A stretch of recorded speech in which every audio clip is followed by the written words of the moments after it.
Welcome to the Tech Egg. Don't get scrambled. Enjoy the video. In this video, I will explain how to format a PC. Before you begin, it is crucial to back up all your important files.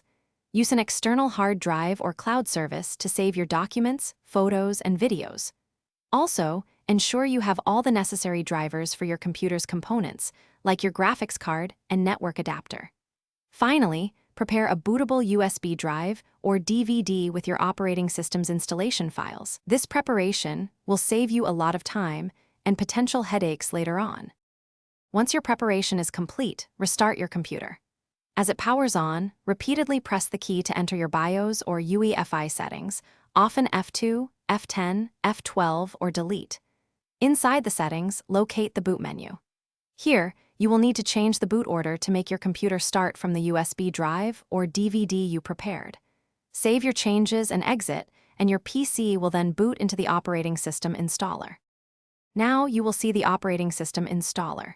Follow the initial prompts, selecting your language and accepting the license agreement. When asked about the installation type, choose the custom option. This allows you to manage your disk partitions. Carefully delete the old partitions on the drive where you intend to install the new operating system. Then, either create new partitions or simply select the unallocated space and proceed with the installation. After the operating system installation is complete, your PC will restart. The first crucial step is to install all your device drivers, especially your network driver, to get online. Next, run all available system updates to ensure your operating system is secure and up to date.